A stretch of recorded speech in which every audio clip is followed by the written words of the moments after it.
All right, what up, everyone? We are here. We're live. We're ready to go. Got my coffee. And the specs on the 9070 and 9070 XT don't look half bad.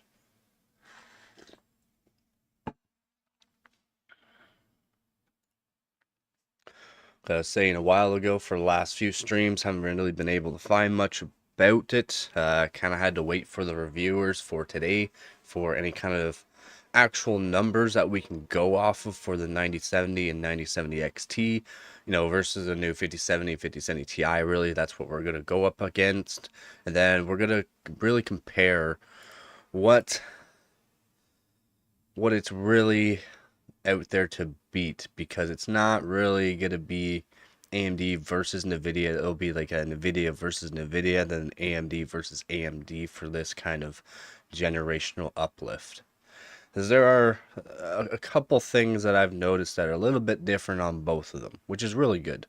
Until last week, I was under the impression that I would release the video about this card on Tuesday. But then it arrived. So we'll be using DeBauer EN, or DeBauer English. This is his English YouTube channel. I do like DeBauer a lot. Have been following him for many years now. He was an extreme overclocker. Not sure how much more he still does it. He does it with Elmore Labs, more or less, but Elmore Labs is the one really doing these XOC test for like the fastest CPUs, 9.1 gigahertz basically. Got the 285K up to 7.1 gigahertz, I believe. So that will be Elmore Labs. You can check them out as well. I think on Thursday or Friday last week. I took it out of the box and I realized, wait a minute, it's a tough OC edition. Then I reached out to my Nvidia contact and asked, so is this one for Tuesday or for Wednesday? And he said it's non-MSRP and it's overclocking edition. So this is on Wednesday. Exactly. So there's a few things in these content creators that I've noticed is they're using the Sapphire. It's an OC'd model of the 9070, 9070 XT. They're using the higher end cards. Kind of a new thing for me, because this is the first time in all those years that I'm making a video of releasing 3 new graphics cards from 2 different vendors in one video. Probably similar to what you were doing. I was also watching the 5070 reviews that came out yesterday, for example this one by Hardware Unboxed. And there they featured a section of showing how the Founders Edition behaves in gaming. Card per card, like, they specifically showed a clock of about 2,805 for the power draw. Power draw is really good on these 5070s, in my opinion. Pretty nice looking Asus Tough Gaming 5070 in the OC edition. Nice looking card. Why we were not allowed to show it. And now we want to see how this behaves in gaming, because being an overclocking edition, it means that it should have a lot more performance. That kind of justifies the NDA being on a different date, right? So we have 12 GB of GDDR7. Also, this is running. And that's a downfall of the 5070, is it only has 12 gigabytes of VRAM. It is still GDDR7, still the new VRAM chips, the new modules that they got. So that's good, but still only 12 gigabytes of VRAM on the 5070. PCIe Gen 5, 16 lanes. At least PCIe 5.0 was no issue for me with this card. Temperatures are pretty decent on this card. We see about 60 degrees Celsius on the GPU, 62 on the memory, and we see... Most important part, we gotta add the kitties in this one. Boom. Sleepy kitties. They're just in there while they're doing their thing. It's awesome. Overclocking edition by XFX. Okay, we're gonna go into 9070, 9070 XT. Cards, which could definitely make a difference. When I took this XFX card out of the box the first time, I wasn't quite sure what to think about the design. To be honest, like, it kind of looked like they missed something on the front. I like minimalistic designs. Very minimalistic. Like, and you see the back plate, so they have some stripes to it. Again, all the new cards now are an open back design on the far end. Does help the cooling quite a bit. That this one will work, and it shouldn't melt. But after plugging the card in the system, I quickly realized that there's an 3 8 power pins. 3 by 8. Crazy. that this one will work, and it For shouldn't something melt. But after plugging the card in the system, I that won't quickly even hit realized 400 that there's an watts is RGB crazy. strip in there, which I didn't see at all. This was kind of covered, or it just didn't shine through, but now with the RGB working, that's actually a good design. The RX 9070 XT is also a PCIe Gen 5 card running So it's X16 PCIe lanes. I didn't by have any 5 by issues with this 16, while so it's testing. awesome. Has 16 GB of GDDR6. If we switch to sensors, you can see my card was clocking at Memory about temperature seems 3100 really high on megahertz, these, while which the is GPU kind of was odd in my pretty cold opinion. at 50 They degrees seem Celsius. really high. 82C is still very high in my opinion for memory temps, but GPU temperature hotspot. The hotspot looks nasty. 76C. For some reason, the GPU temperature is just at 50C, so it's a big hotspot. Much warmer if we look at a hotspot, which is Board power great draw that right the around AMD is showing this, 340 unlike watts. Nvidia, which is still pulling this garbage move of removing the hotspot temperature with some weird claims. So that's Memory really good. temperature was good, 82 degrees Celsius. You will definitely see slight differences within the reviews when it comes to the performance, simply because of the clock difference. Mine, as I showed, is clocking at around 3100 megahertz. Reaching out to other reviewers, they said something between 3000 and 3300. So that could be a range of up to, I don't know, 7% difference between like a non-overclocked to a heavily overclocked card, which I think is fine as long as this is openly communicated.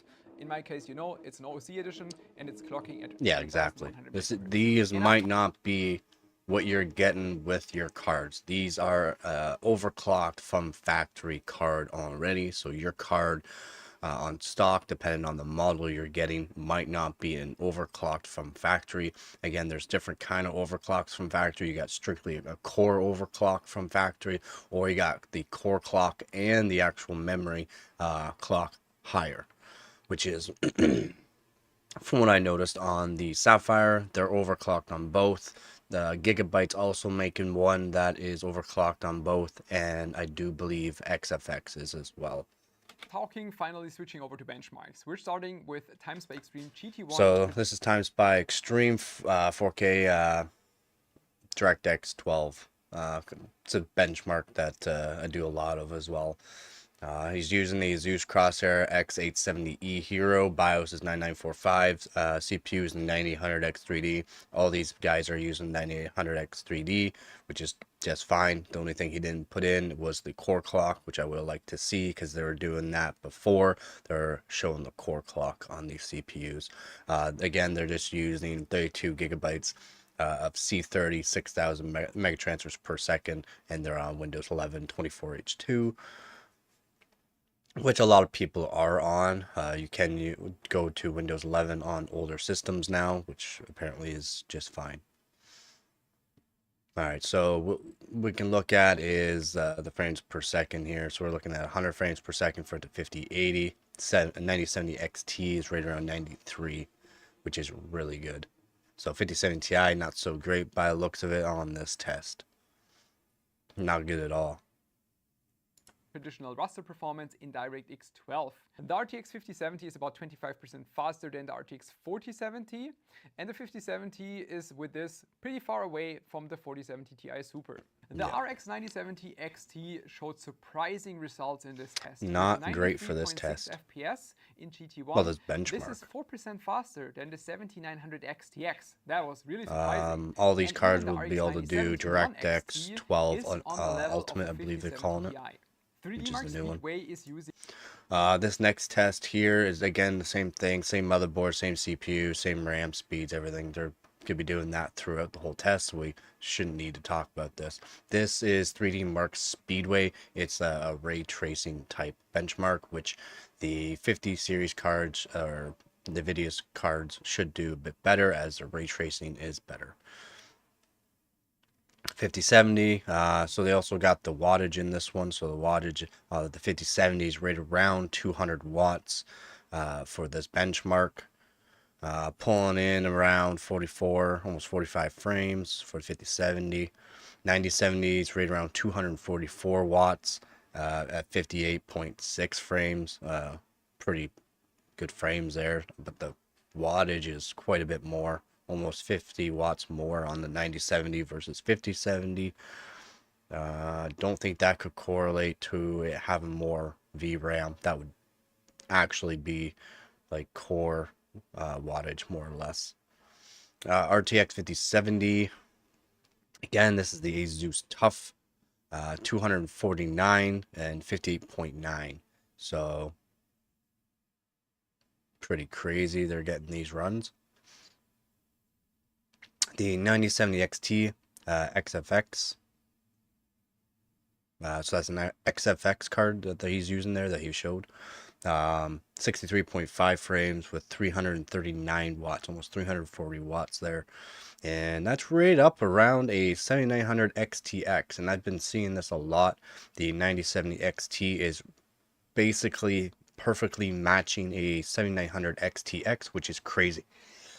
At least in my opinion. Like, this is their top tier last year model, the 7900 XTX, and it's their 9070 XT is matching it, which is crazy. Since this is their mid-tier card, I wouldn't classify as a mid to high tier card. I would still just classify as a mid tier. And I've noticed that other content creators are starting to switch that over as well. Before they're saying is medium high tier for the 5070 and 5070 Ti, 9070, 9070 XT. They were saying it was medium to high tier. I've been calling it just the medium tier. This is the medium tier GPUs nowadays. And yeah, all the other content creators are switching over, say these are just medium tier graphics cards. And amazing at that, I would say. For these, the wattage on the 9070 XT is a little high, but you're getting some pretty good performance out of it. 5070 Ti MS Ventus, the 3-fan model, is right around 300 watts and 76 frames per second. Again, this is ray tracing type, so not worth if you have an XTX and you don't care about ray tracing, but the price won't be 600 on the 9070 XT. Very, very correct. Again, he's showing the XFX model for the 9070 XT, and the 9070 he's showing a different model, but you can see that it is matching the XTX ASRock Phantom. Even though these cards are slightly overclocked, it's pretty much, yeah, a 7900 XTX. And if you have an XTX, even if you have, like, let's say a 9070 GRE, if you have the money and don't mind going up to the next generation, this generation will be great. In my opinion, I would wait for their not the 9060 series, but their like 9080 or 9090 series, depending on what they're doing exactly this year. I have to check their tree chart out, but definitely I would wait for their better graphics cards. They're medium to high end graphics cards, not their top tier high end enthusiast grade graphics cards. But if you have 7900 XTX and you're thinking of getting 9070 XT, there's no point really of getting it, as you can see within just the speed wave for ray tracing, one frame behind it. Wattage is a little bit better for this, but right around 340 watts for the 9070 XT versus 390 watts basically for the 7900 XTX. Yep. Don't worry. There's lots of game comparisons, and I've already gone through Hardware Unbox, Gamers Nexus, and DeBauer. Haven't gone over Linus Tech Tips, as I've already figured out. Basically, they're all going to be using the exact same setup: 9000X3D, 32 gigabytes of CL30, 6000 megatransfers per second RAM. So all those tests are basically going to be the same. Last time, Gamers Nexus, I believe, have had a slightly overclocked 9000X3D, but the scores are basically the same with their last testing that I saw, and looks like everyone's still doing the same testing. Like, still using 9000X3D, 6000 megatransfers per second CL30. They're basically all using that. I think there's one person out there that did C28, but that's one content creator, and C28's it's not, you're not going to see it, you're not going to feel it, you're not going to see anything difference between C28 versus like C36 or C38 maybe. You won't feel any difference. There's no performance gains really with a really low cast latency. So just putting that out there. Maybe people are thinking C30 is the best. It's not. It's very little for like actual performance wise.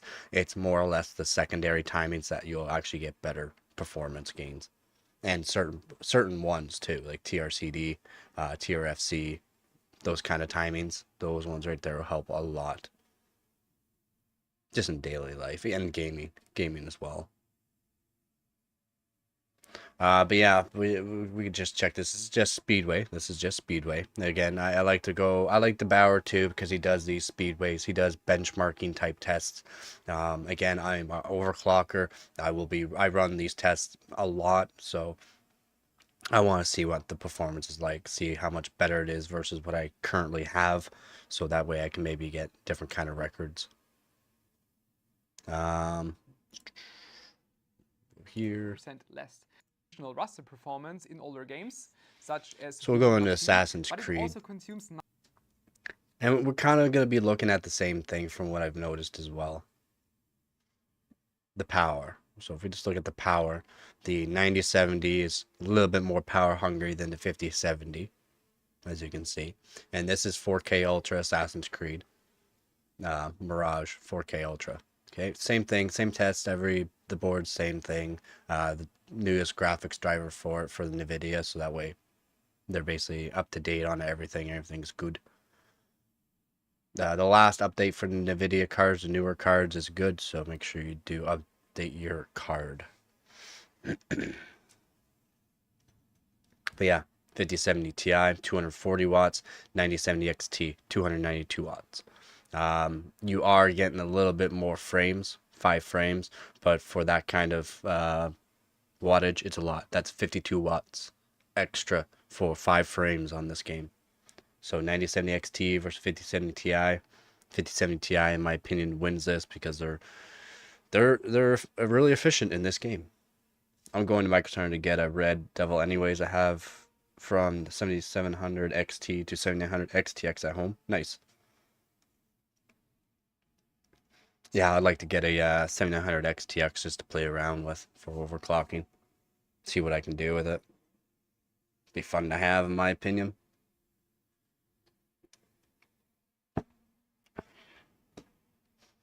But like I said, this is a little bit different that I've noticed from the 9070, 9070 XT versus the 50 series cards. So the 5070 and 5070 Ti is really what we're going against. But we're not even going to do AMD versus Nvidia on this because generational uplift is a key thing to actually keep people buying your cards as well. It's not just the actual performance in that. So like the 9070 XT 90%. is matching their top tier from last year. What did Nvidia say? What did the Nvidia say in their CES conference big talk through for their 50 series cards, guys? What did they say the 5070 was gonna be compared to? The 4090. For $549, you can get a card that performs like the 4090. It does not perform like the 4090. The 5070 performs not even close to the 4090, even with DLSS 4 frame generation by 3 on. So where's their promise on that one when he really specified it was going to perform just like a 4090? It's not.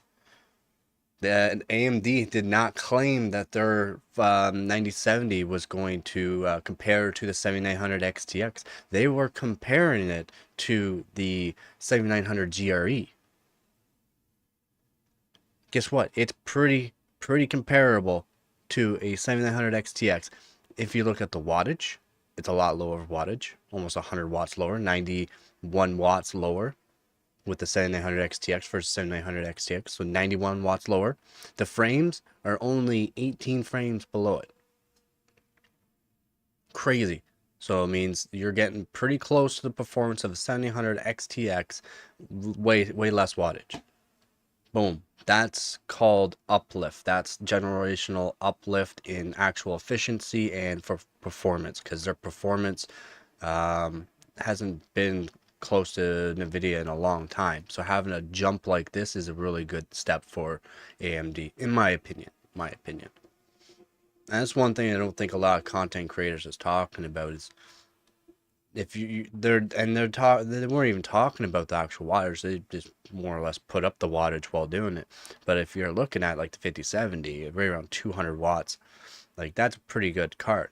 But the 9070, 232.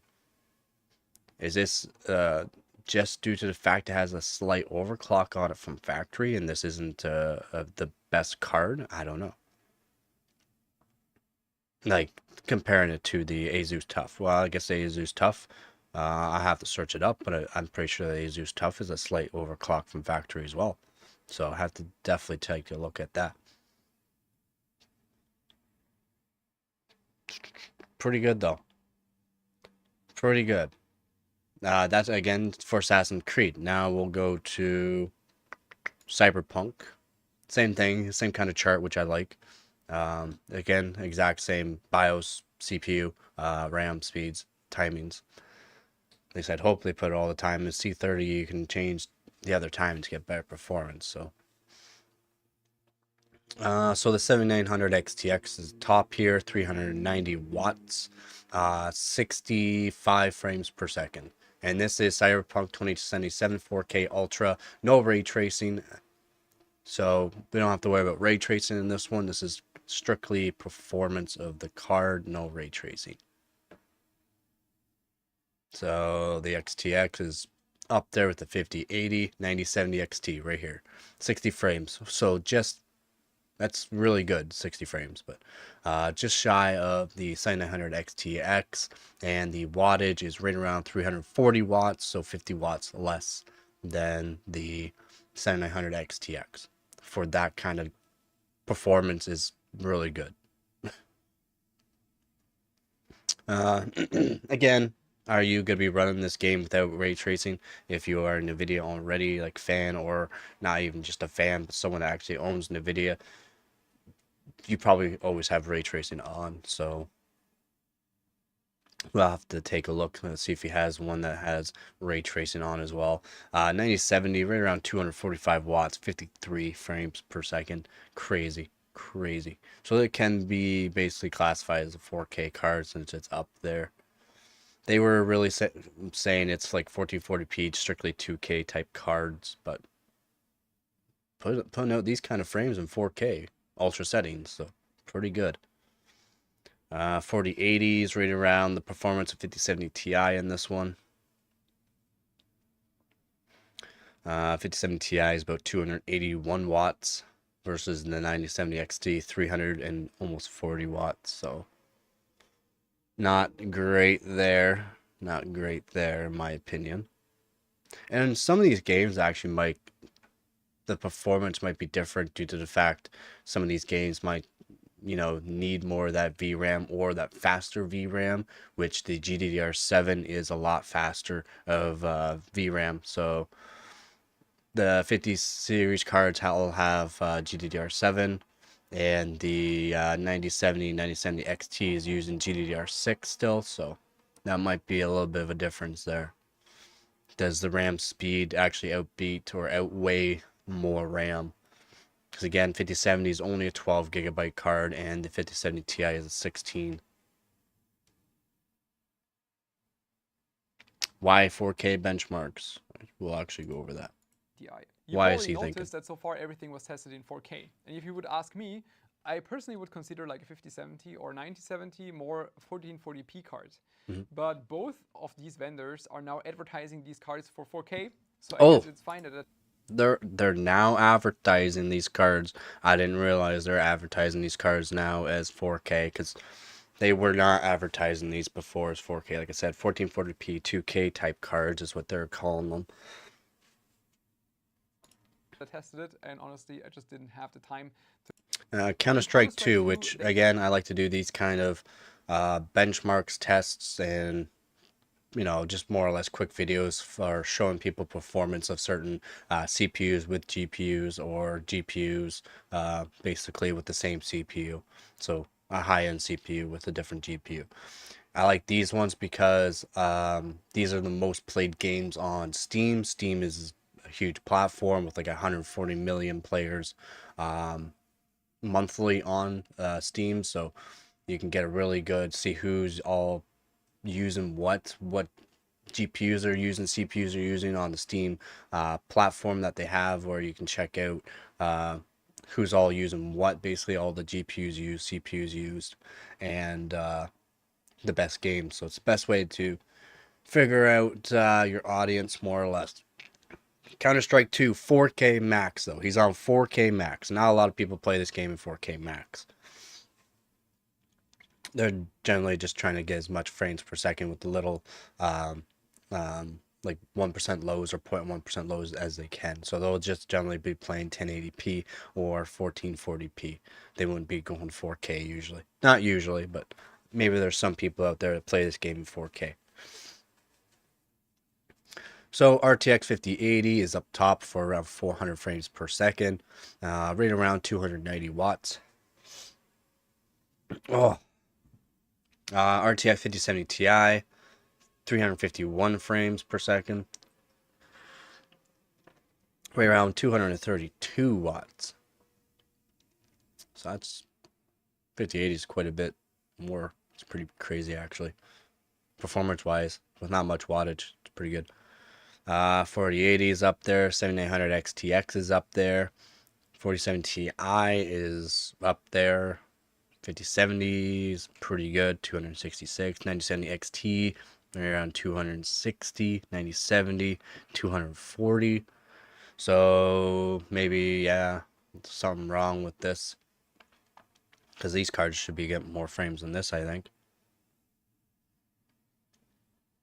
The AMD cards are between the 4070 and 5070, and if you would just play this game, I would not recommend this. It could be a driver issue that they're not performing so well. So he just said there, if you play this game, he does not recommend these cards. It could be a driver thing, but these cards are not very good for Counter-Strike 2, apparently. At least right now. Well, but I'm not sure. At least the results were consistent for me. Yeah, because this is The really high RTX wattage 5070 for is not doing much the same thing frames. again, plus 20% performance, plus 20% power draw. However, in this specific case, also plus Like the same 30% amount of wattage works as the since no 5080s persistent. throwing out with Valorant almost kind half of the has frames. the same issue. Again, AMD cards were not performing as well and were below Same thing with the Valorant, RTX 5070. And if you compare the which is 9070 odd. XT Like these with are the some of the 7900 easiest XTX, games to that's be like running. 50% difference. Why are their Seems frames like so high low? FPS or older high FPS routers are a bit more problematic for those AMD Yeah, cards. 54% The RTX increase. 5070 is again doing what the RTX 5070 is doing. It is higher in performance, 40%, but at the same rate, again, higher power draw. I hope this video is not too confusing and kind of fine treating all these different cards in a single video. And honestly, I will be happy once these launches are over. It's just so time consuming and exhausting, so let's just finish this with Remnant 2 and Star Wars. In Remnant 2, 5070, Really 26% faster than 4070, again, 23% more power. Remnant 2 Remnant 2 is 4K in general Ultra. a game that works quite well with AMD cards. I saw this So in the past they're with the 7900 XTX. Same thing again with the 9070 XT, 340 which is as fast as watts. the 5070 Ti, but also the minimum FPS are 7% higher, but also higher power draw. The RX 9070 is on the same level as the I can't RTX even say that the 5070 Ti 9070 Super, XT which is actually is great. the If you want exact same as like DLSS a or 7900 FSR XTX in quality, some then the games, RTX some 5070 scenarios. can beat the The 4070 Ti Super, the but only 7900 in the XTX 1% is lows, but outbeating they, it. at least to me, are more Now I'm important not than sure the if average that would FPS. be Comparing just the due to the RX fact 9070 one's a 16 gigabyte card and the other one, like the 7900 XTX, is a 24 gigabyte card. Is having that extra VRAM helping in these scenarios? I don't know. If anyone knows anything about like these kind of games, I don't know, like Remnant, I don't know Cyberpunk, Assassin's Creed. I haven't played Assassin's Creed since like the first or second one. So like seriously, I don't know if more VRAM's actually better for these type of games. Is more VRAM helping? I'm on an 8 gigabyte VRAM card, 3070 Ti, and I find it works just fine for a lot of games. Same thing, like I got tests, different kind of benchmark tests, like Monster Hunters, Black Myth Wukong, and I do, like I said, CS2 and a bunch of these other games like Apex Legends, Marvel Rivals is a new one that's out. Um, Dead by Daylight, I can do some COD, but with these games, like these Remnant 2 at 4K Ultra, is that more VRAM is necessary to get better frames, or are these just showing these kind of performance just due to the fact that the core efficiency is better now, with like a lot better with these 9070 XTs, even though it has 16 gigabyte versus 24 gigabyte? Because these frames, if you can see, these frames are pretty close. They're pretty good. Like a 9070 XT is performing like a 5080, but it is pulling more wattage. And again, that wouldn't be correlated to the VRAM. The VRAM does not use a crazy amount of wattage, so. And what I read on these, they don't have a crazy amount of cores in them. So I'm not sure what could be causing these cards to be running so high of wattage. It is the XFX model. I know it's slightly overclocked model he has, but it's not a crazy overclock, just slightly overclocked.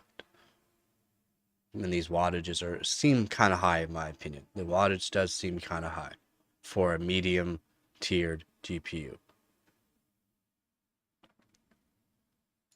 XT using FSR3 and the RTX 5080 using DLSS quality, you can see they're about as fast, so pretty equal, which I think, especially looking at the price, is impressive for the AMD side. In Star Wars Outlaws, the 9070 XT with FSR3 even beats the RTX. Star Wars Outlaws, I heard a lot of good things about this game, Star Wars Outlaws. I heard it was pretty good. Doing really good by the looks of it for Star Wars, 70 frames per second. This is with DLSS and FSR quality on at 4K as well. So 70 frames per second is really good. DLSS on 67, 328. So a little bit more wattage for that little bit more frame gain. So it's pretty good over a 5080. Like,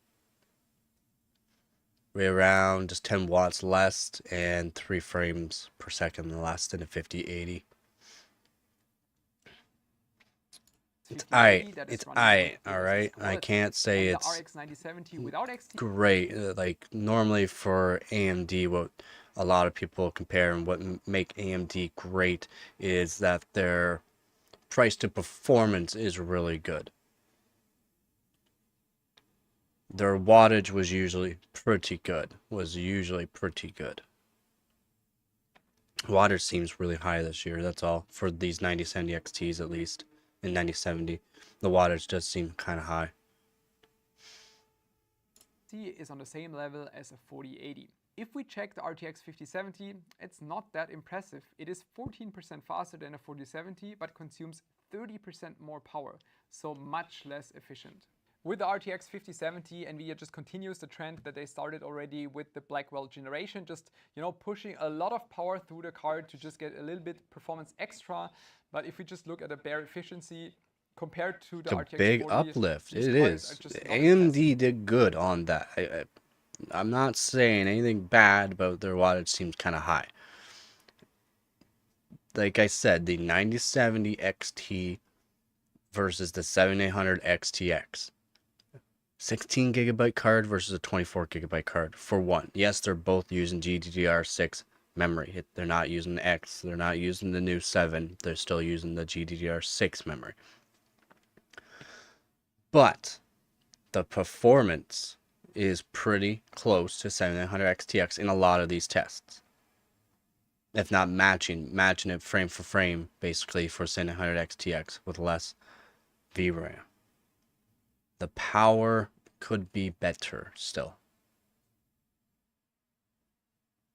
That's my opinion. The power seems high. The performance is great. And it's crazy how we're just comparing to the 7900 XTX in his videos here. When they were comparing the 7900 XT and 7900 or 9070, sorry, and 9070 XT to the 7900 GRE, which was just a 16 gigabyte card. Also launched for $599, I do believe, somewhere around there. Or $499? Was it $599 or $499? Somewhere around there.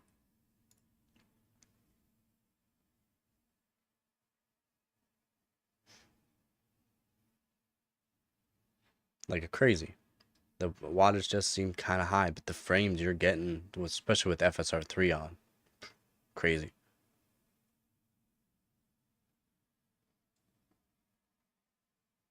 So the uplift from their last gen GPUs, their 7000 series GPUs, really good, really good. So what can we see in the future for that? Maybe a little bit more gains for less wattage, or are they gonna do what basically Nvidia's had to do, is just keep increasing the wattage to get more performance?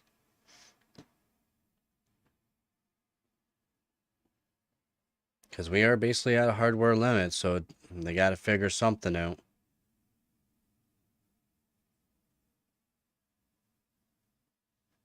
Are they gonna start stacking or gluing together chiplets to make a more powerful GPU? Have you checked out again, another video from DeBauer? He went over a card from 2021. I think he did this last year. A Radeon card from 2021. It was a dual GPU style, so one card, two cores style GPU. So it's dual GPU in one card, and it was matching the 7900 XTX basically. So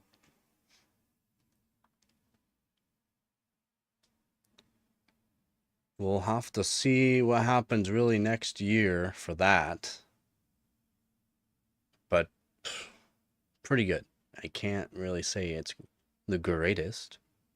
It definitely hasn't been the greatest, but it's pretty good. Again, some tests it's not doing so hot, but Assassin's Creed, other games, it's good. Counter-Strike and Valorant, so it's not like in these. I'm not sure if it's the game engine that's not liking running these cards or what. Can we see a live time spy test? A live? I don't have the 9070 or 9070 XT, unfortunately. Not a lot of people will. Only a handful of content creators actually got the card, and they come out tomorrow, which is March 6th.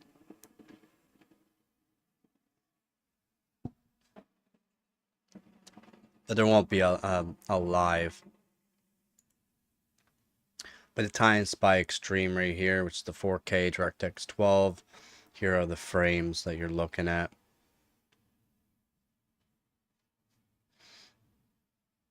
Right here, 83 for the 9070. Again, this is for the XFX model. And 7900 XTX, not far above it. 9070 XT is pretty good, outbeating it by about 4 to 5 frames. Pretty good. Pretty good.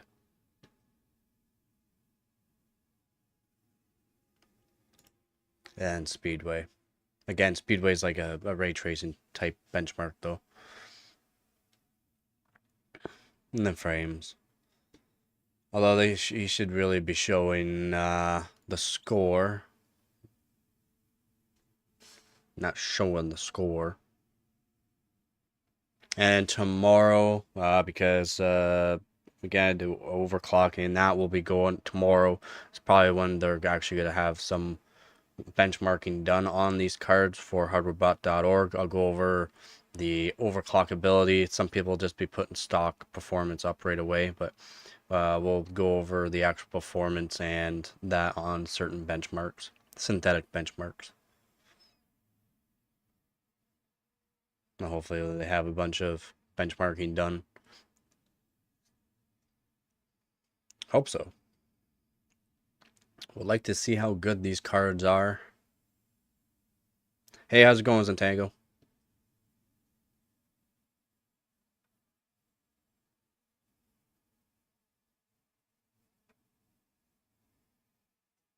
Yeah, again, not these cards are not good for Counter-Strike 2 and not good for Valorant. And apparently that was the same thing with Gamers Nexus. He also did 1080p and all that as well. He not just 4K, but yeah, it wasn't performing the greatest for Counter-Strike 2 and Valorant, unfortunately.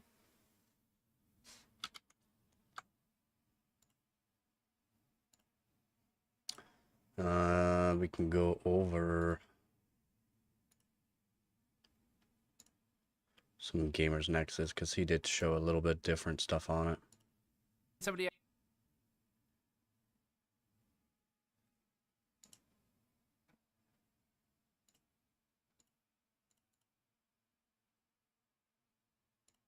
Boom. And this is the Sapphire Pulse, all right? So not the FXX model that DeBauer had. This is the Sapphire. This is the like, top of the line card.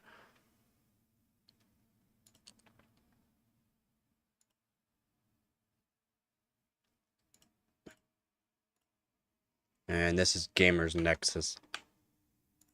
Went over some of it already for all these content creators, and I've already noticed they're basically all the same. They did do some different tests, of course, but they're still using the 1900X3D CL30 6000 meg transfer per second. Basically exact same board as well. Hopefully getting my hands on the card tomorrow. Nice. Yep, comes out tomorrow. The only prices I've seen was, again, seen it from Gamers Nexus, and that was only one retailer has prices. No availability right now, though. And no availability for the 5070 Ti. Canada, US for Best Buy, same thing. They have like no cards. Micro Center has some cards, but not very many cards. The prices are around $900 for the lowest card that I was able to see for the 5070 and 5070 Ti. That's the lowest price, $900.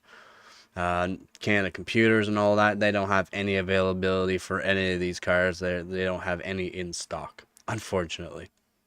And I'll be back in 1 minute.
I'm back.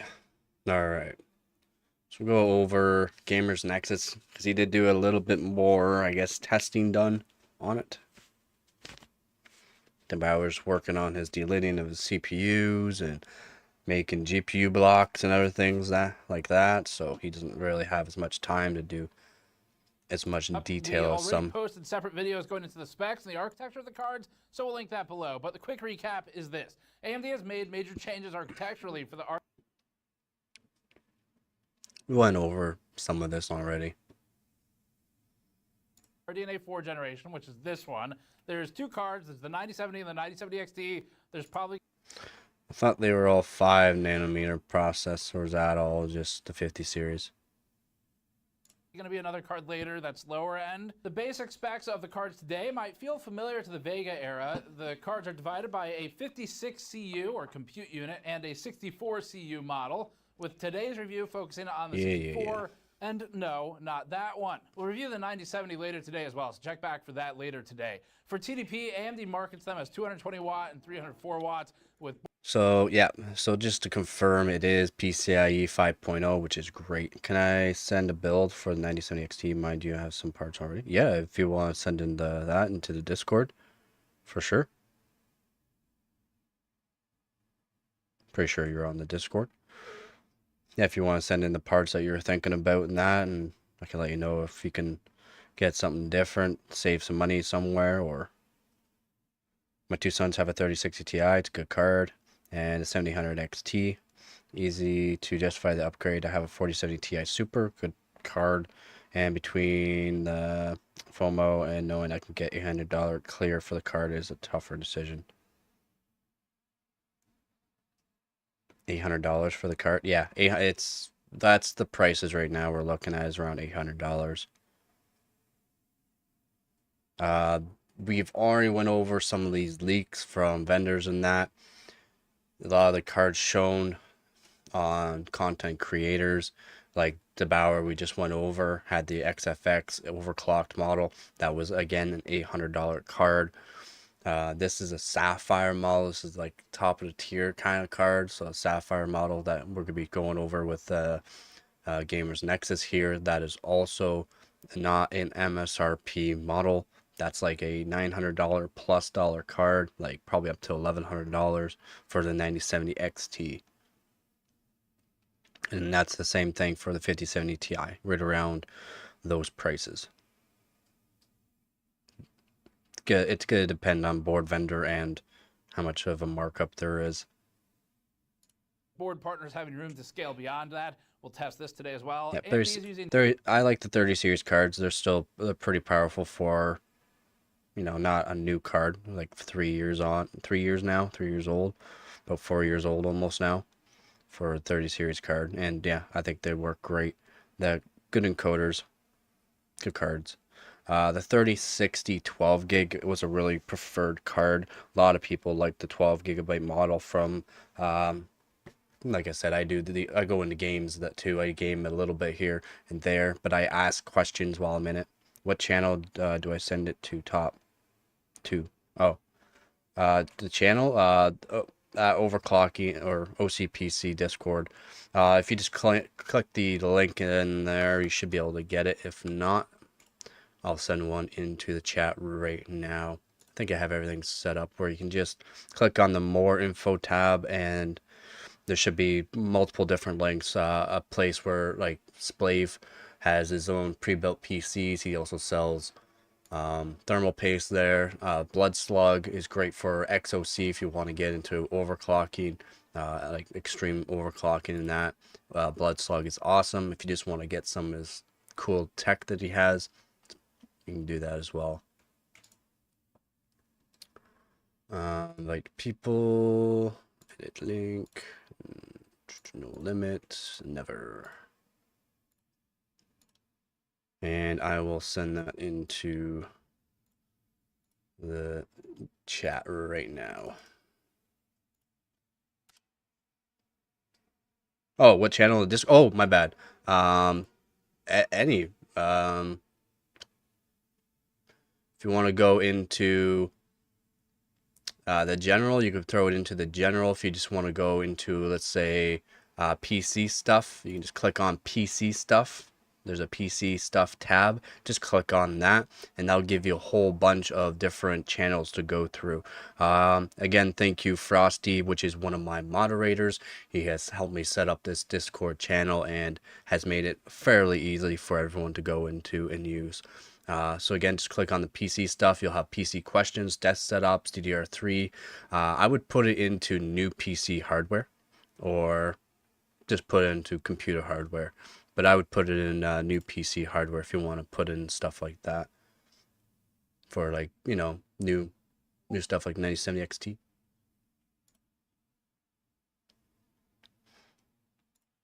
And yeah, general is just general. Boom. Welcome. Wave.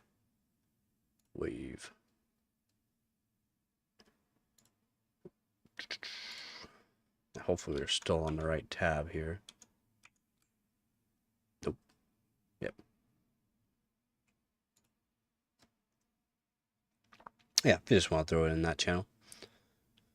PX 5070 is again doing what? Oh, that's the Bowers.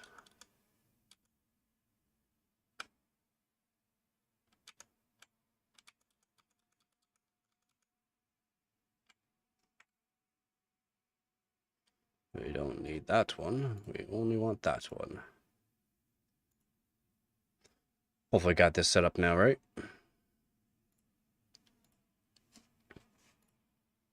In GDDR6 memory at 16 gigabytes capacity at 20 gigabits per second and on a 256-bit bus for both cards. The VRAM alone will be advantageous in heavier RT workloads, something we talked about yesterday in the 5070 review. The architecture's biggest overhaul that we're aware of has been in ray tracing. So again, went over this too, what he was just saying there with the ray tracing. Went over this in a couple live streams ago. They did update their ray tracing cores, which is great. Again, still not matching Nvidia, but they did add in quite a bit more performance for ray tracing this generation. AMD has doubled the ray intersection rate, moved to 2 RT accelerated blocks with a shared 128 kilobyte memory, moved to BBH8, and introduced oriented bounding boxes, or OBBs, to reduce or eliminate false positives in ray triangle and ray box intersections. AMD has also introduced a dedicated ray transform block to help with transformation. And again, this is all stuff that AMD really needs to improve on, because Nvidia has successfully sort of manufactured a category it's really good at, which is real-time ray tracing. Yep. And Intel even, again, sort of makes AMD look bad in some of those situations with the 7000. Now, ray tracing did start back in with the GTX 1080 Ti, basically. It's not the 20 series card, no, but you can do some ray tracing type stuff with it. It's just performs like crap. It's terrible. The 20 series cards did quite a bit more performance in ray tracing, but the only generational uplift that really helped Nvidia was the 30 series cards. From 20 series to 30 series cards for ray tracing is just crazy, the uplift. 1000 series. So they needed to make some ground here, and we'll be looking at that today. Now for pricing, this is a little difficult lately because it's just like nothing.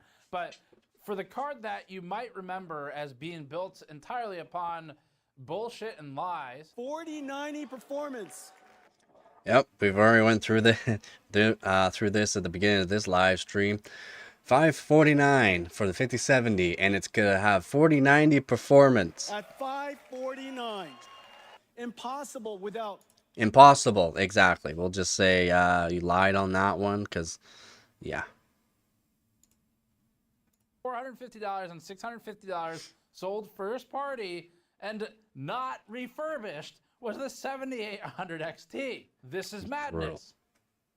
And if it were about 10 years ago, I'd probably kick a video card off the table and yell something about Sparta, but madness nonetheless. There's just nothing there. The 9070 XT and the 9070 both should be within this range tomorrow, in theory, so we'll have to check back for that. They are also likely to get There's a lot. like Nvidia.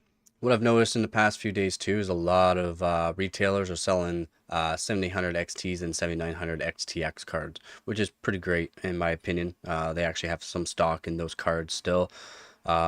If you want or need more of the VRAM, then yeah, 7900 XTX is the way to go still if you're an AMD fan. Going up to the 9070 XT, which is just a 16 gigabyte card, be more or less if you're going from an older generation card, want to future proof your system more or less. 16 gigabytes of VRAM is still really good. Again, that's more towards the gamers. This price point too is pretty good for the performance. Nvidia, what may help is that there are rumors of greater supply than the 50 series. And Yeah, and they said there's an abundance. Is this even real? If that's real, that's awesome that they did that. Apparently there is an abundance of these new cards coming out. AMD still has lots of their other cards still out there, unlike Nvidia that stopped making 40 series cards a while back and started producing strictly 50 series cards. So and they don't even have a lot of 50 series cards. Everywhere I've looked, they're out of stock. They're all out of stock everywhere I could find. Could not find any 5070 or 5070 Ti's anywhere. Tons, like I said, tons of 7800 XTs and tons of 7900 XTX cards though. So kind of odd there. Maybe AMD just kept making them and stocking up retail stores of those cards. Hopefully they can do the same with these ones because people are going to be buying these up pretty quick. A lot of gamers will be. And likewise, they may be people that make PCs for people will be buying these and recommending them because they're pretty good. less desirable in the AI at home segment than the 5090s, for example. So because the reviews go up before launch, we can't know the scalper or the availability situation right now as we film this. So you'll get to watch and find out. But we'll do a follow-up to talk about all that and see how the launch shook out. Either way, we'd normally dedicate an entire section to talking about the various different alternatives right now at the same price. The short version is that there are none. Isn't that fun? There's no options. And so that makes the section very short. Anyway, we're just trying to keep this simple today. So let's go straight into the numbers. Dragon's Dogma 2 at 4K is a remarkably strong showing for the RX 9070 XT. So we'll start here. This is going to go back and forth a bit. In this benchmark, the 9070 XT ran at 70 FPS average, landing at between the 4080 and the 3090 Ti. Why is it doing that to me?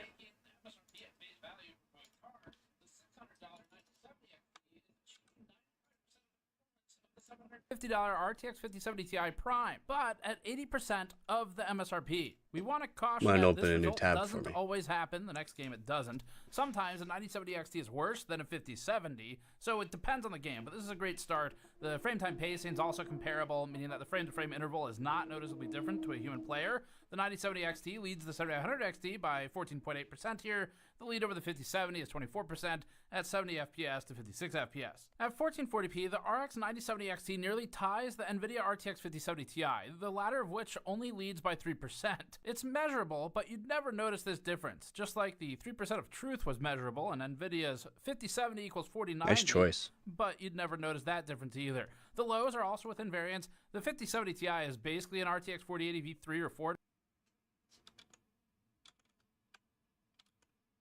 So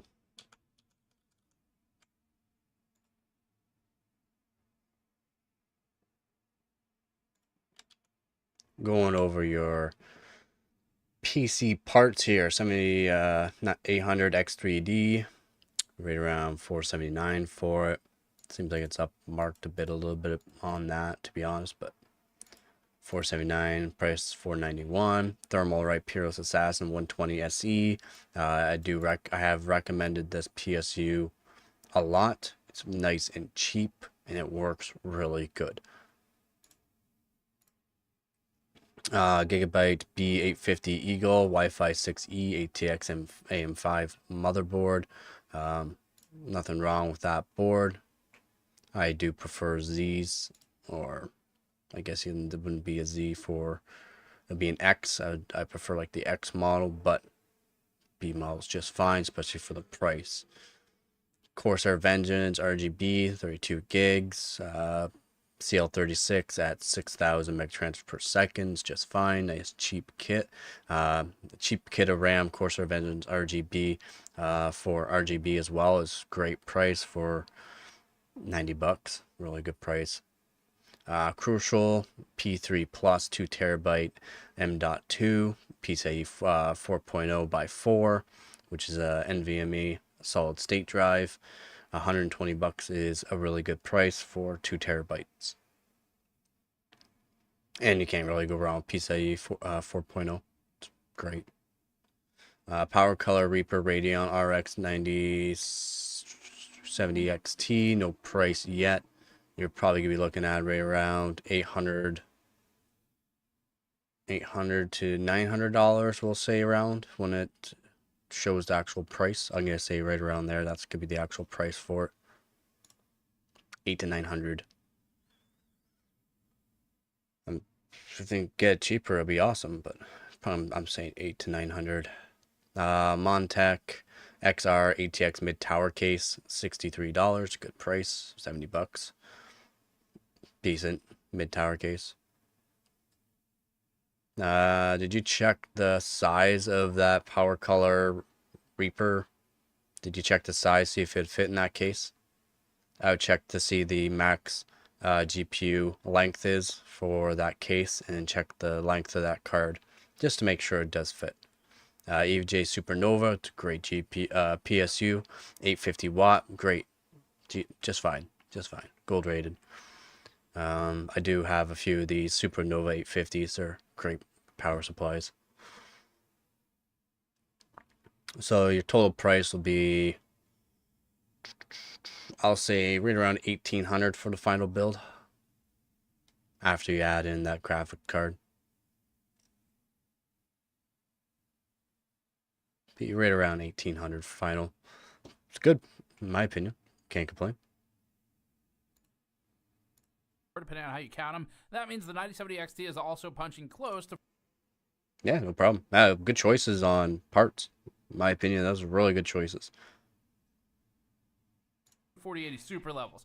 The 4080 Super was a $1,000 MSRP card that replaced a clinically insane $1,200 MSRP card before it, giving us some perspective. Yeah, an 850 watt power supply would be plenty for that setup as well. It's not like you're throwing in a 13900K or 14900K where the TDPs could be a lot higher on the CPU end, where then I would recommend a 1,000 watt power supply for that.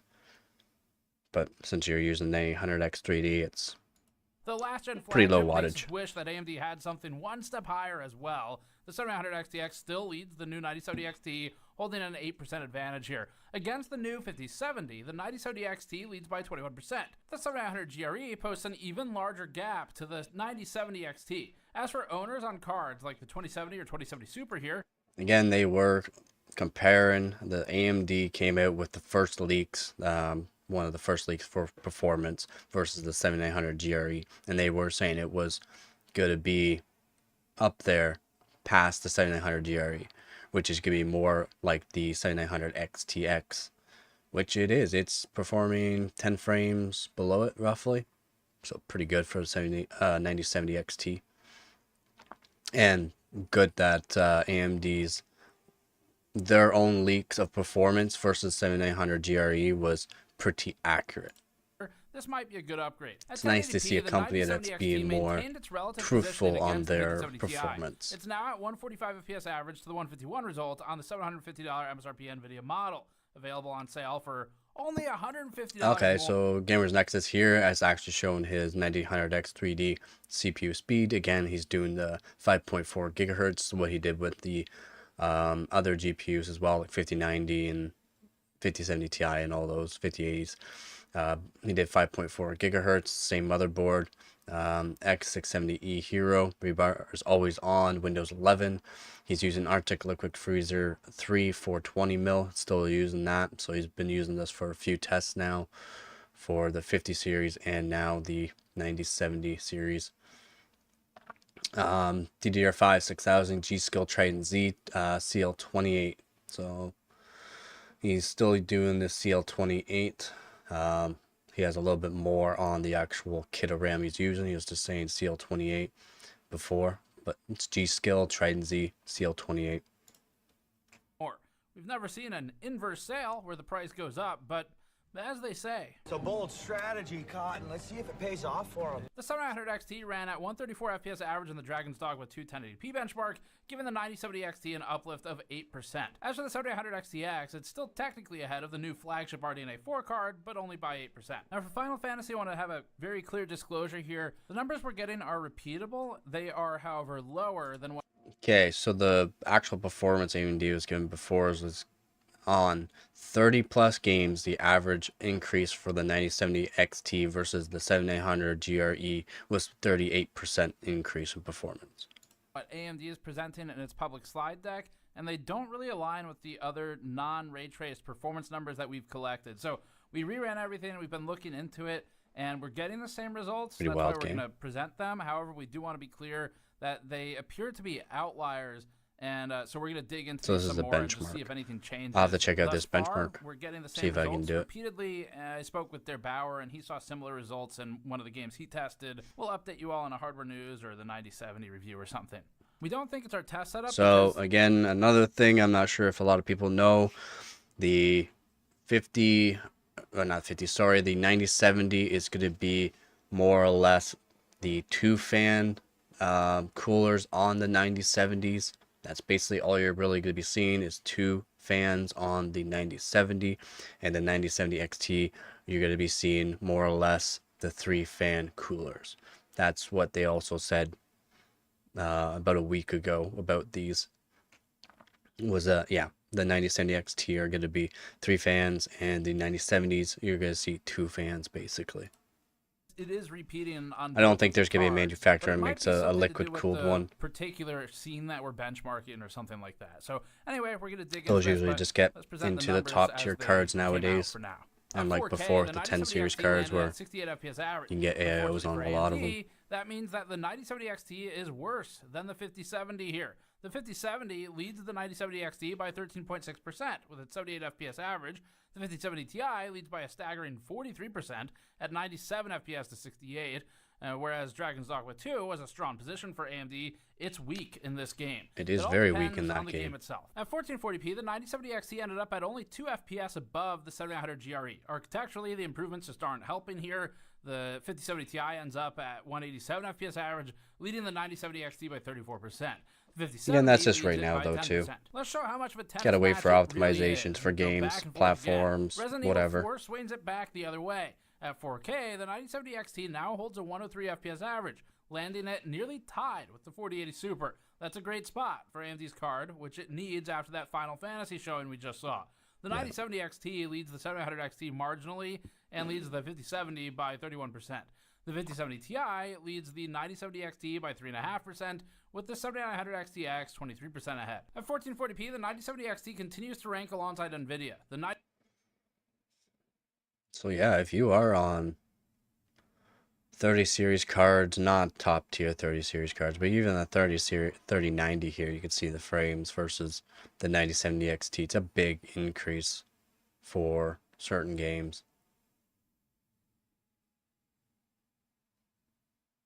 Like a pretty big increase. I did own the 6700 XT at one point. It was a pretty good 12 gigabyte card. I gotta say, it was pretty good. Probably the quietest card I've ever owned too. Stayed nice and cool. But now performance with the 9070 XT, like that's crazy. Crazy. Right now I'm currently on a 3070 Ti, not FE model. My 3070 Ti is a binned 3070 Ti. Which is a Zotac. The Zotac Amp Hollow binned it. And it's pretty good. But yeah, compare it like 100 frames more for the 9070 XT in this. Crazy. 9070 XT Crazy. is about 5 FPS short of the 5070 Ti, making for a measurable but undetectable difference to a human. Just like the measurable but undetectable difference between all of Nvidia's 8,000 4080 cards that it's remade. But all of that is assuming the 5070 Ti has all of its ROMs. If it doesn't, then we'd see anywhere from like a 6 to 12% change in the performance swing. The 4080 Super leads. The Intel cards too are brutal down here. Like the A770, just down here.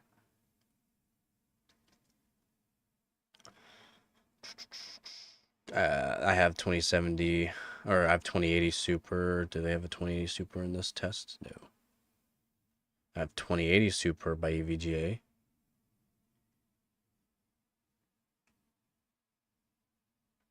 It's not the 4-win. But yeah, the Intel cards are not doing so hot, eh? The B580.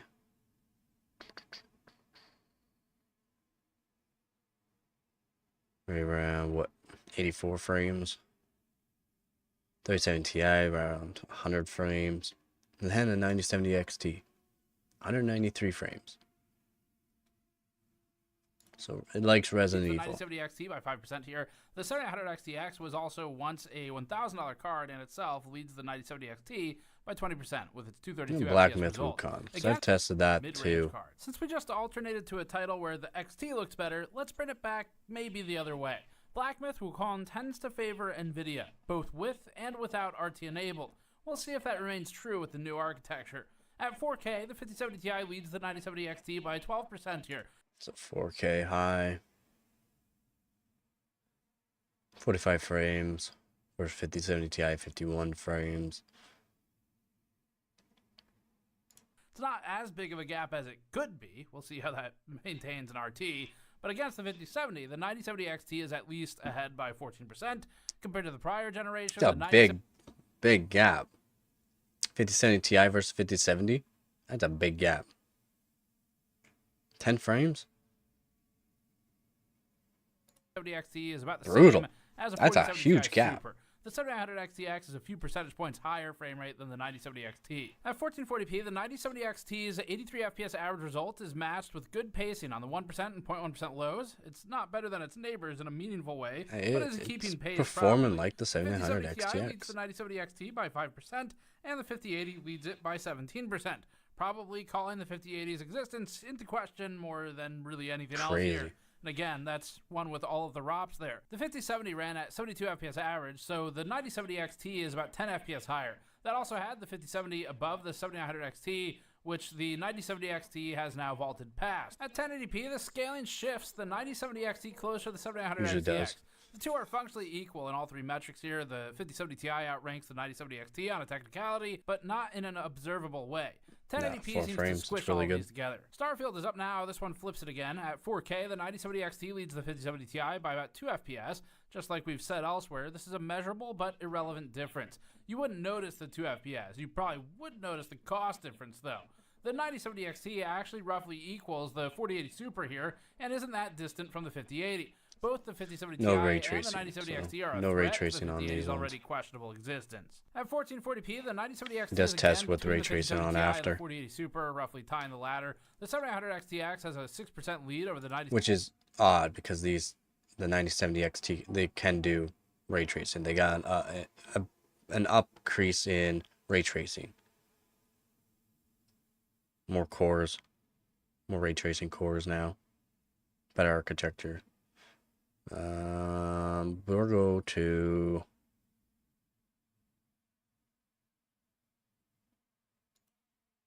Black Myth Wukong with ray tracing. Better from here. Black Myth Wukong has worked best on Nvidia Because they do hardware since market its the launch, ray tracing, so they especially gotta ray tracing. At 4K, perform with in ray upscaling tracing. and ray traced, the 9070 XT ran with R settings at 29 FPS average. Playability isn't important to us right now, just the relative scaling. We'll get to the lower resolutions in a minute. With these settings, the 5070 ends up ahead by a large 38% at 40 FPS. Again, it would because Nvidia's ray tracing is better. Just better. Kind of odd that he made us a whole segment before no ray tracing and then puts the ray tracing in after. So people are not going through this, by the way, and they're only getting through the first bit of it and then going to the end. They're not going to get the full story. Which, yeah, ray tracing is marketed. They even said it's better, so better than last gen. Still not great frames for Black Myth Wukong high. FPS to 29. The 5070 Ti is 78% ahead of the 9070 XT. This is AMD's absolute worst case scenario. Where's their Pulse XT? Against last generation, AMD is at least posting large gains. The 9070 XT outperforms the 7900 XTX by 45%, climbing from 20 to 20. And that would correlate to the better ray tracing cores in it. The 29 frames versus 20 frames. Even though this card is outbeating the 9070 XT in basically everything, the ray tracing will be better with the 9070 XT. I truly doubt the MSRP. I will see tomorrow. Also, I'm curious about the used GPU market after tomorrow. It's not going to be great. But I told people over a week ago, like, if you're holding on to 7900 XT, if you have a 7900 XTX, might as well just hold on to it. A lot of these cards, like even like 7900 XTX, the price is going to stay the same. It's not going to change. For the like 40 series cards from Nvidia, those prices are probably not going to change much anymore. Like the prices you won't see go down just because of the fact they stopped making them a while ago, and the performance is still pretty good, especially if you do ray tracing in that. If you need a really good encoder, more VRAM, only on the higher tier cards like the 4090 and that, but only if you need it. It's not really towards the gamers type card. The 4090, 3090, 4090, and 5090 are not really for technically gamers. If you know what a Titan card is, the Titan card was marketed towards more like workstation type people. Needs their PC for, editing and whatever they're doing with it. Besides gaming, need all that VRAM. That's why these 3090s are basically like Titan cards, because they have so much VRAM in them, and they're really marketed towards workstation people or people that need all that VRAM. You're not going to utilize 24 gigabytes or even 32 gigabytes of VRAM in a game. You can utilize that in editing though. Certain Blender platforms too. But yeah, the ray tracing is a lot better on this new gen, as you can see. Like their medium tier is outbeating their top tier from last gen for ray tracing, which should be expected. Still not great. Nvidia's ray tracing is just way better. And that's Black Myth Wukong. We'll go to Dragon's Dogma, which looks like they're performing a lot better on this one.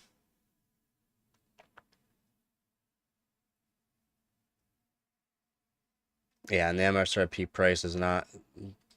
So all these content creators have not said anything about MSRP, and that these cards that they're showing are not the MSRP models. These are more expensive models. We're talking $800+ cards.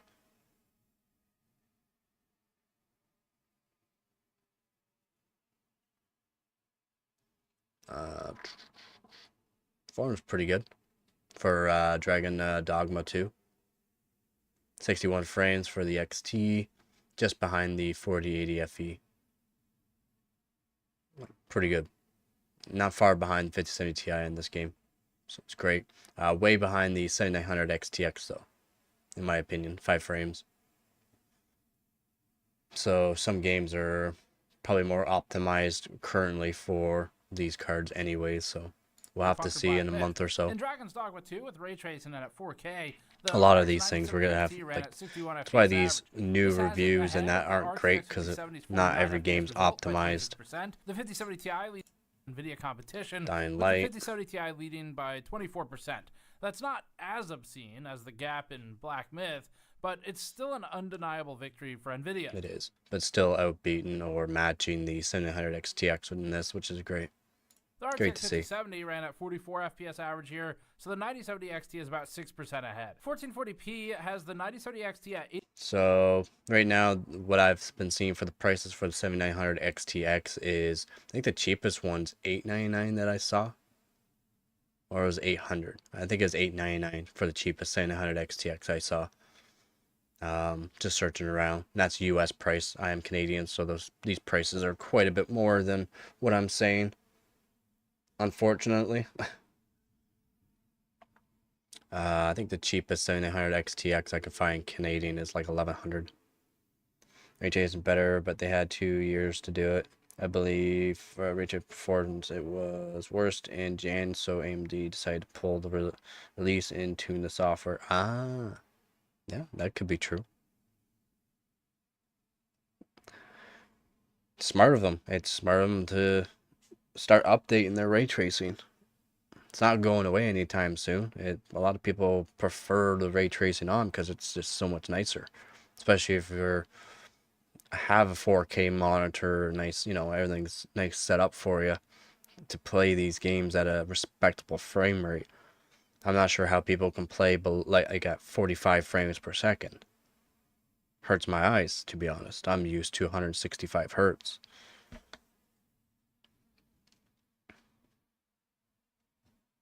But there's a lot of people that play these single player games that are just extreme detail. Resolution's cranked. Everything's cranked.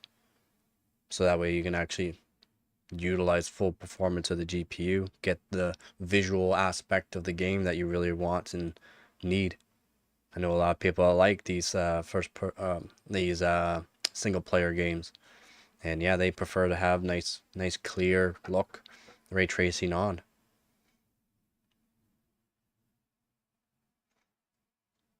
So it's nice that AMD's, you know, taking the initiative and up in their game in the ray tracing department.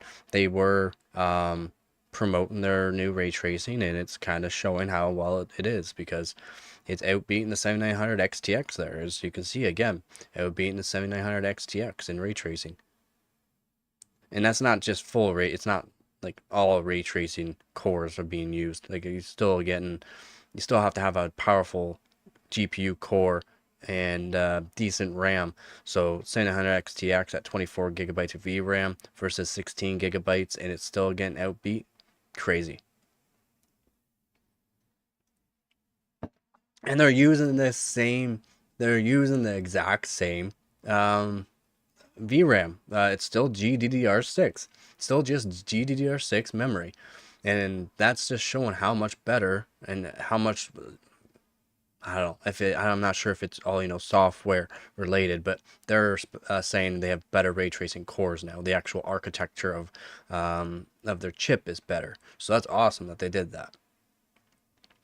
We'll have to see again. Like I said before, I don't care too much for these first reviews and that. Not all these games, not all these programs are optimized for these new GPUs yet. It's not fully been optimized. So after a month or two, really two, everything's basically up to date and ready to use these, and you'll see better performance out of these newer cards than it is now. You know, it is pretty good still. Cyberpunk 4K. 0.1% lows. Cards like the 2070 and 2070 Super have been removed this time since they were unplayable and their results were just noise anyway. One could I be like better the look of than those the other, cards. just because neither can play the game. The 9070X. They sucked for cooling, but they look pretty cool. Okay, so this is Cyberpunk 2077 4K Ultra with ray tracing enabled.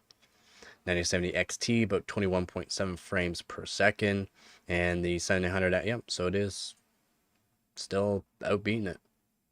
Not, you know, still not 5070 Ti or Nvidia's cards, but that's fine. They're showing improvement.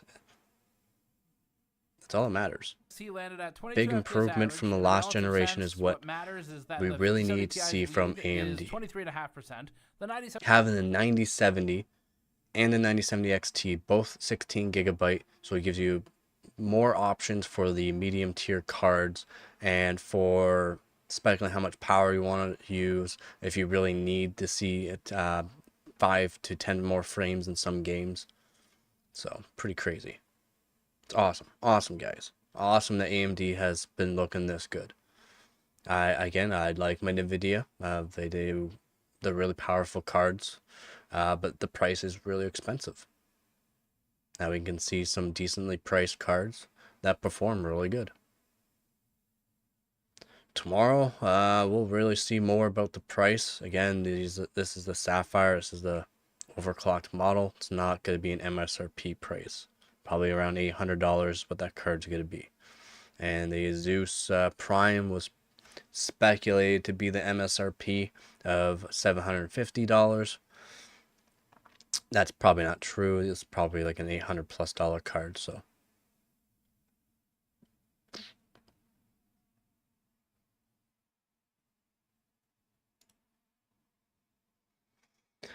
Same thing. This is ray tracing on medium. Still outbeating it. Not much, but. Yes, power and efficiency, because what I've been noticing, especially on DeBauer's videos there, they've shown the wattage in that, and very low wattage, or very high wattage, I should say. Like the XT was around 330, 340 watts, basically on everything. And the power cables, capturing just the GPU power consumption in isolation. We'll start with Final Fantasy XIV as usual for this section. However, this won't reflect well on the 9070 XT due to the overall lower performance in this title. The 9070 XT ends up toward the bottom of this chart. Its power draw was 310 watts here, pulling less than the 430 of the 7900 XTX, but also producing a lower frame rate. This drags down the efficiency, planting it between the XTX and the 3090 Ti.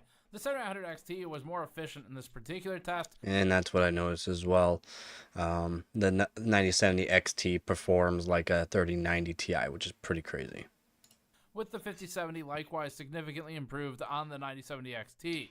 Nvidia remains advantaged in efficiency. 1440p has more cards on the chart. The 9070 XT ends up improved upon the efficiency of the 6600 XT and the 6700 XT, up at 0.45 FPS per watt, but still worse than the prior XTX, 7900 XT, and Nvidia's entire modern lineup. The 5070 Ti is 62% more efficient than the 9070 XT here, up at 0.73 FPS per watt. It's not a good result for AMD. It's burning a lot of power to produce the output it is. Here's a better test for the 9070 XT. In F124 at 4K with ray tracing, the 9070 XT ran at 0.18 FPS per watt. These results round to the second place, so different bar sizes for the same numbers is normal. It just means that the hidden digits are separating them. Anyway, the 9070 XT is more efficient than the 5070 and significantly more efficient than AMD's prior 7900 XT.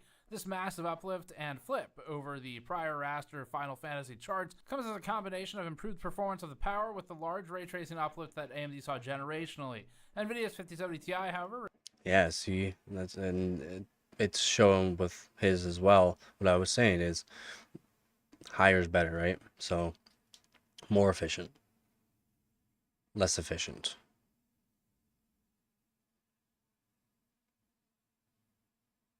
Seems like this generation, their efficiency is not great, but the performance is good. So they're like turn into Nvidia basically. They have to increase the power to get way more performance, and it is way more performance, but the efficiency is not as good. Remains more efficient Not as good as than what they 9070 used to be. XT They used to at be the 0.20 FPS per watt, but really good for this is efficient much closer than it was previously, GPUs. and now only has an 11% uplift. That's more normal. At 1080p, but still an F124 with RT, the 9070 XT ran at 311 watts and scored 0.51 FPS per watt. That puts it ahead of the RTX 4060, the Intel B580, and 42% improved on the prior 7900 XT, so that's good. Nvidia's 5070 Ti maintains an advantage though at 266 watts and 0.62 FPS per watt, or a 22% improvement in FPS per watt. That benefit mostly comes from its lower power draw to produce comparable performance. Dragon's Dogma 2 with RT and at 1440p is up now. The Nvidia is really efficient this year. 311 watts during the course of this testing and calculated to a 0.33 FPS per watt result, which makes it better than the 7900 XT and worse than the 5070 Ti. Despite AMD's gains overall, Nvidia retains its advantage in efficiency and output for the power used. AMD had to get performance before it could get efficiency though, as these two are part of the same formula. We think their focus should remain on pumping the performance. I want to know is what they're going to be doing with the 5060 series. Instead. Starfield at 1440p is up. You know, 5060 Ti and 5060. They're going to make one 12 gigabyte card and the other one 8 gigabyte, or they're going to make them both 12 gigabyte cards. So if they did, Nvidia did that, that'd be good for Nvidia. This is without ray tracing, so this is rasterized, and it's one of the titles that AMD does better in. The 9070 XT pulled 310 watts again here, landing at 0.34 FPS per watt, and just ahead of the B570 and 7800 XT. The 5070 and 5070 Ti are both more efficient, with the 5070 Ti in particular 5070 keeping Ti a is just up massive there with improvement at efficiency right now. 0.48 FPS per watt. The And I've noticed that performance in the is comparable creators on the 9070 XT and test, 5070 when I was Ti talking here, about that meaning earlier, most is of that efficiency the benefit 5070 comes Ti from Nvidia's wattage is card lower pulling than just 209 the watts 9070 to XT produce wattage. basically the same amount of work. And it's This is a good outbeating it, but comparison because they're effectively ISO it's also work with ray or tracing control games too. for a nearly fixed output. And so we've eliminated that last variable of performance. Nvidia is simply more effective per watt consumed. Whether that matters for you is up to you, but we'll talk about that in the conclusion. AMD is definitely winning more in the cost per efficient frame category for so power that is value better. perspective, but AMD has won there for a while. That's not news. The thing that really matters is if they're winning by enough, and that's why it was so important that AMD get the price right here. Nvidia currently has about 90% of the discrete GPU market. AMD has the remaining 10, Intel's at about 0, and that's why it's so important for consumers that AMD and one day Intel are able to really compete with Nvidia. Now, at the same time, AMD and Intel shouldn't get pity purchases just because someone should compete with Nvidia. They still have to earn it. So we'll see how the street prices shake out for the 9070 XT. And again, the 5070 Ti has a problem where even its partners aren't hitting MSRP. So consumers are getting scalped by the likes of MSI. As a quick recap of performance, in rasterization performance and at 4K, AMD's 9070 XT is Again, there's only one card that was shown in supposed to be $750, and that was the Asus Prime. Non-RT, where the 5070 Ti has about a 12% advantage over the 9070 XT.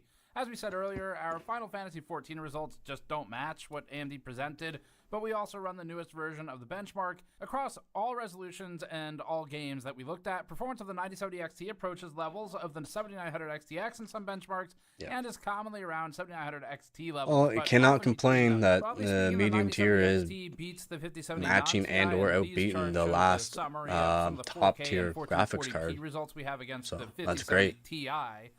The non-TI Great uplift for below AMD. this. These charts illustrate the percent improvement from a 9070 XT to a 5070 Ti. Or in other words, if the bar is positive and going to the right, then that's a 5070 Ti victory. If it's going to the left, then that's where the 9070 XT was ahead. As for ray tracing performance, Nvidia's ahead almost universally in our testing. In Black Myth, it's not even a competition.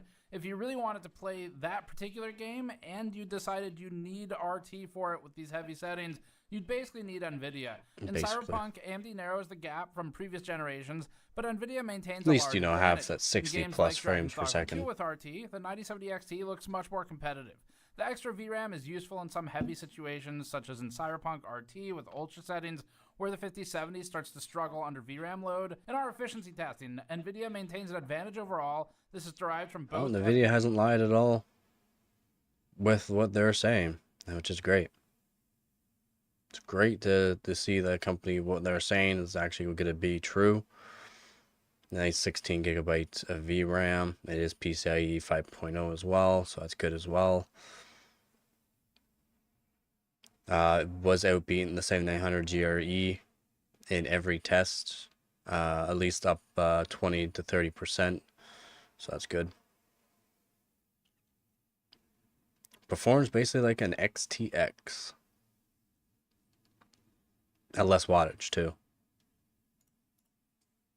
Market who don't even know we exist, Awesome. then Nvidia will often remain sort of the default choice in the minds of those consumers unless AMD really gives them a reason to be paid attention to. And for AMD to really get noticed, it has to win in big ways, either in price or in performance, but ideally both. With the 9070 XT, we think $600 is the minimum that they had to hit. So there's a lot of support for what AMD is doing right now. It is good that they came down to 600.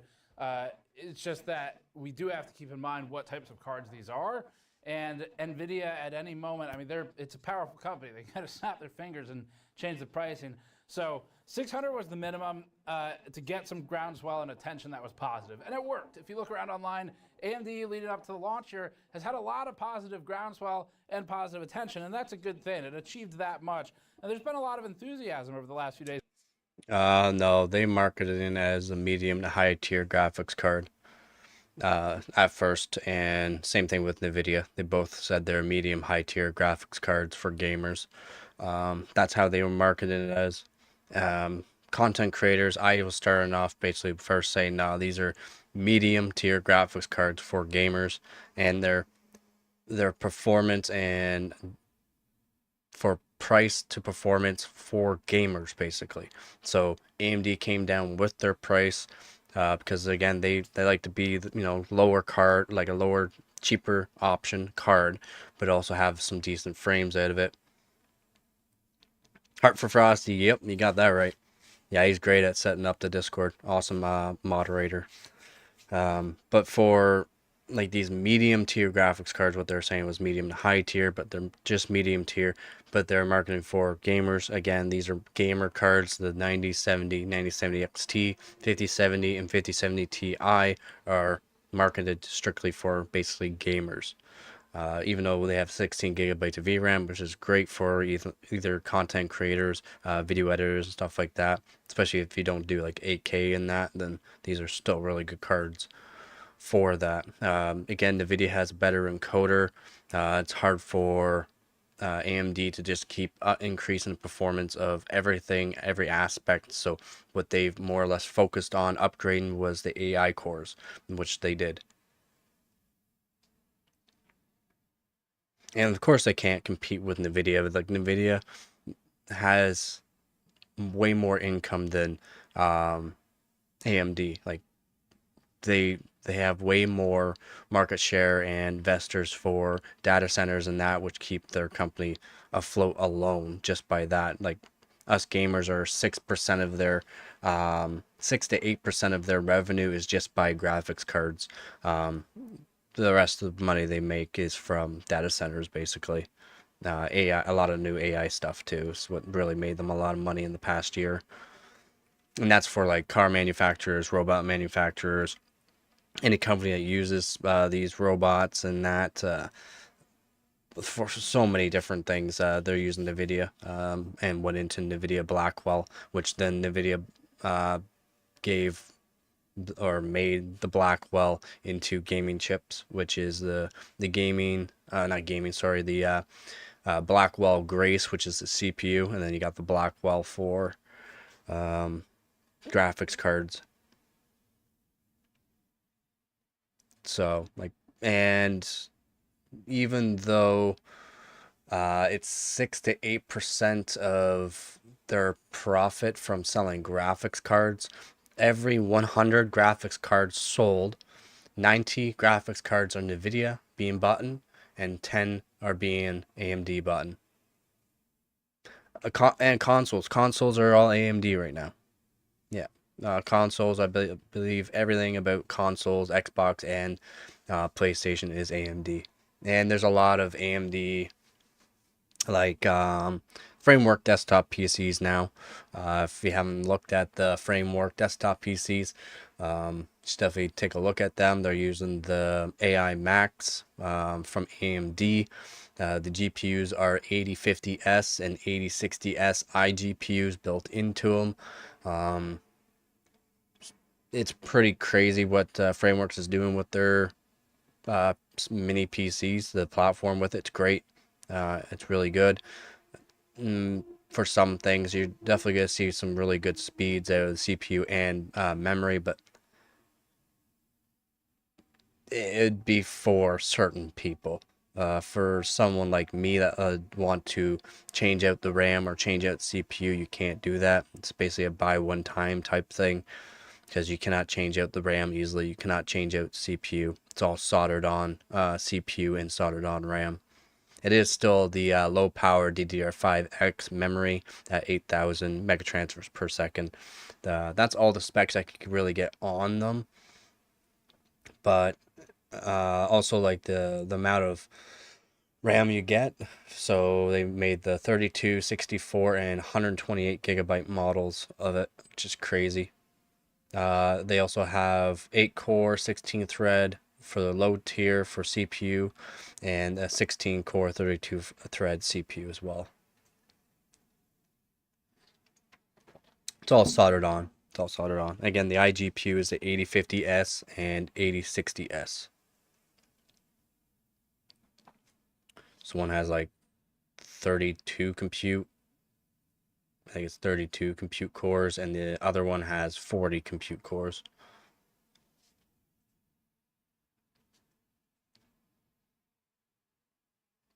Yeah. my opinion on the 9070, 9070 XT, great cards. Great cards, great uplift for AMD. It's a good step forward for them for ray tracing as well.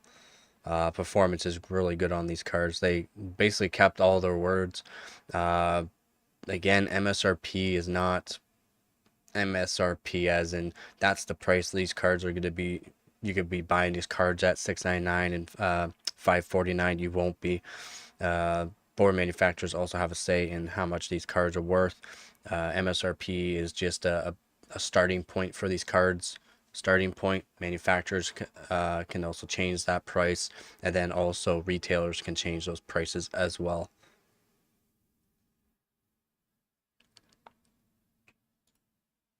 Over the 9070 series, which is also good. And a good part of that is in no small part. And there's another thing with consoles. Consoles, you won't get full 4K resolution. Like everything's upscaled. PCs is basically fully modular. You can change out RAM, CPU, GPU. You can keep upgrading PC. It's one thing about PCs better than consoles too. Is you can keep the same PC and keep upgrading components on it to match what you would like, and or just to upgrade. Consoles, you have to buy a whole new console to get a better performance, and the performance still won't even match a PC. Thanks to Nvidia fucking up everything they touch. It's like the Midas touch, except everything they touch it turns into a fuck up of some kind. And this is benefiting AMD right now in a big way. So for pricing, just briefly, we would have liked to see the 9070 XT a little bit cheaper. The main reason is we'd like to see AMD like really kick in the doors. I mean, this is the opportunity to maximize impact because of Nvidia's external screw-ups. And so a little bit cheaper would have helped them there for appealing to mass market. We're not talking like the sort of... I didn't read much on TSMC's manufacturing of these 4nm nodes for AMD and what kind of yield they're getting out of each time they made a different core, basically, or crystallized form, and then, you know, cutting them down to different chiplets. I'm not sure how much yield they have, if they had like a 90 plus yield on all these, or if they had a lower one. They had a lower yield. That's probably why the minimum price that they could set these cards at is around $600 for the XT and $549 for the non-XT, because if you don't have a great yield, prices just go up that way as well. I do believe the 50 series cards are all 5nm, also by TSMC. Core audience that GN has and the core audience that maybe Reddit's PC Master Race or whatever has, but really that mainstream, like someone builds a computer once every 5 or 10 years or whatever, walks into a Best Buy, and you really got to get the attention of that person if you're AMD to grow the market share rapidly, to just start generating that momentum. The reason it's so much more important now than normally. And that's what I was kind of saying to a couple of live streams ago about what AMD's really got to be doing this time around is just selling cards. Dirt cheap, getting more people's hands on these AMD cards just to show AMD has performance like Nvidia for a little bit cheaper too. AMD just needs to sell more cards. They don't need to necessarily make a ton of money on these cards. They just need to sell these cards. So having the MSRP price as low as possible is the best thing for them to do. So that way people will be like, you know what, I'm going to build a nice cheap system strictly for gaming, and I'm going to do all AMD because the price will be under $2,000 for that. If I did Nvidia, you know, did an all Nvidia and AMD or Intel system, the price will probably be over $2,000 for the complete setup, and that's without, you know, over-speccing the RAM, over-speccing what kind of cooling or cooler you're using everything as cheap as possible, basically, and still, you know, under $2,000 or more than $2,000. What's your budget on that?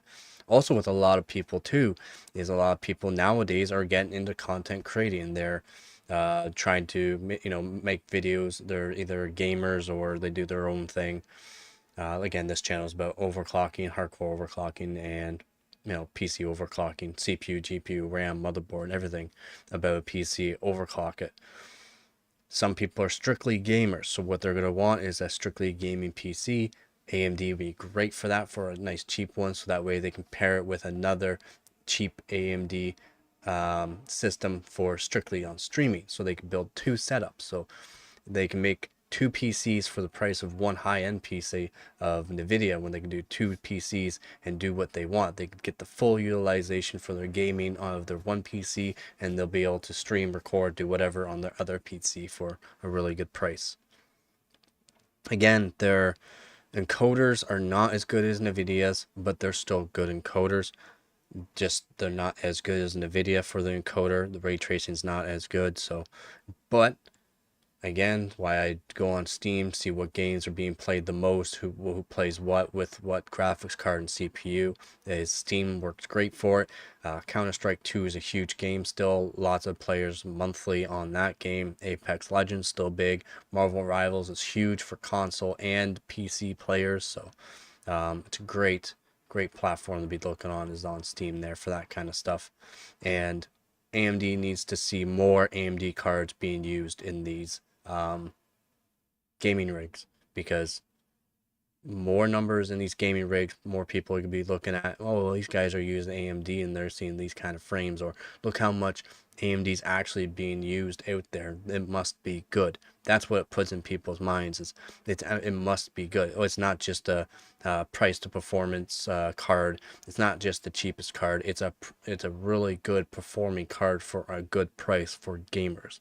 And that's why they market these 9070 and 9070 XTs to gamers. Strictly gamers. And 16 gigabytes of VRAM, guys, like, come on, that's a win-win for AMD there, especially when the 5070 Ti is a 16 gigabyte, and the 5070 is only a 12 gigabyte. That's a win-win there.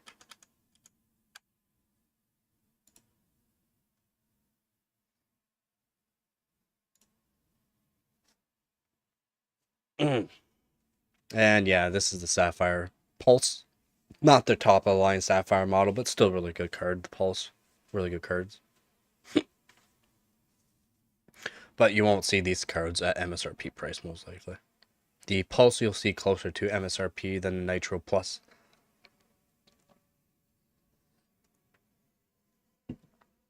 AMD just needs to be heard more of. I just posted the stream on the channel on Discord. I'm still wondering why the YouTube bot not working like it should.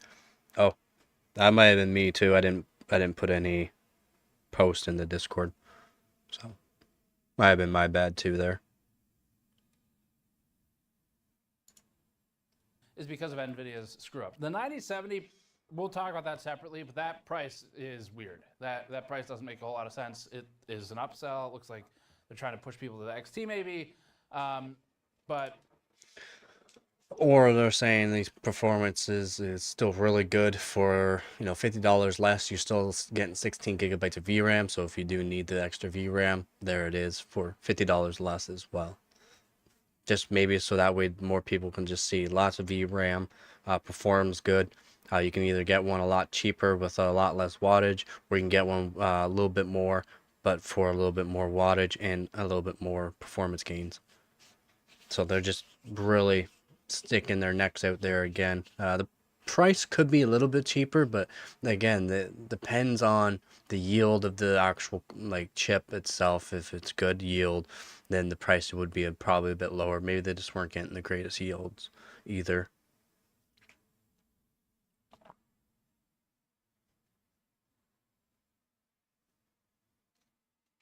That's about it on this one though. Not gonna go over any other reviewers on this. Again, I've gone through this with their 50 series launch as well. I'm not too happy with them all just using 9800X3D and then not making a video later on. You know, 9800X3D with either 14900K, 285K would be great to see too. Because the 9800X3D is bottlenecking the 5090 in some tests, so they need to rerun the test with different CPUs. In my opinion, especially when they got teams doing this right for them, because they're a big YouTube company. They got full teams working on this for them. So it's just odd that they're all using the exact same CPU, basically all the exact same setup.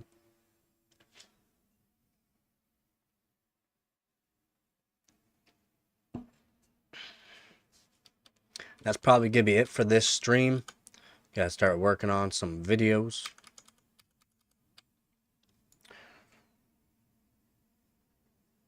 And let me know in the comment section, let me know in the Discord what you guys are thinking about these 9070, 9070 XT.